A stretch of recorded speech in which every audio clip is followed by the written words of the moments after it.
Վերջերս դպրոցականների շրջանում տարածվել է խաղ,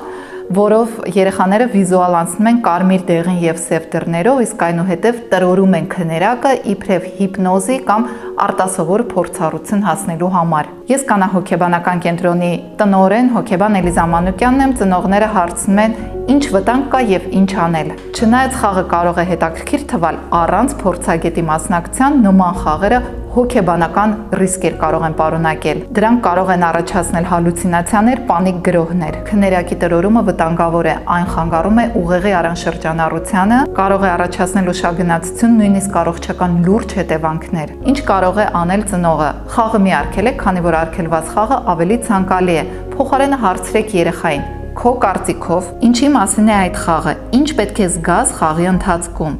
Եթե մի խաղ հրահանգում է, վախեցիր, քեզ դու ես կառավարում, թե խաղը։ Դու ուզում ես, որ ինչ-որ մեկը քեզ ստիպի երևակայել վախենալու բաներ։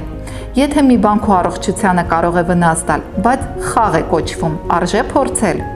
Ուշադիր լսեք երեխայի պատասխանները եւ թողեք, որ ինքը գա ճիշտ եզրահանգումների։ Ինչ ասել երեխային։ Բացատրեք վտանգը առանց վախեցնելու։ Մարմինդ կարող է վատ զգալ ոչ թե երևակայությունից, այլ իրական ֆիզիկական ճնշումից։ Նման խաղերը թվում են հետաքրքիր, բայց դրանցից որոշները կարող են վտանգել մարմինդ եւ միտքդ։ Դու խելացի ես ու կարող ես որոշել ինչն է քեզ օգուտ, իսկ ինչը վնաս։ Եթե նկատում եք երեխայի հետ տարօրինակ դրսևորումներ են տեղի ունենում, անմիջապես դիմեք հոգեբանական աջակցության։ Կանահոգեբանական կենտրոնի հոգեբաները հնարավորինս արագ են արձագանքում։ Սիրելի ծնողներ, հիշեք, երեխաները պետք է չվախենան բացահայտել աշխարհը, բայց նաև սովորեն տարբերել հետաքրքիր փորձը իրական վտանգից։ Դրա համար երեխաները պետք է չվախենան ձեզ հետ կիսել իրենց զգացողությունները, մտքերը, տպավորությունները։ Երեխայի պատմածներին, զգացողություններին վերաբերվեք առանց քննադատության, անկեղծ լսեք, ապրումակցեք։ Երեխային հարցեր տվեք, նպաստեք, որ նա ձեզ հետ կիսվի եւ հասկանա, որ դուք իր վրա չեք բարկանա եւ նրան չեք մեղադրի,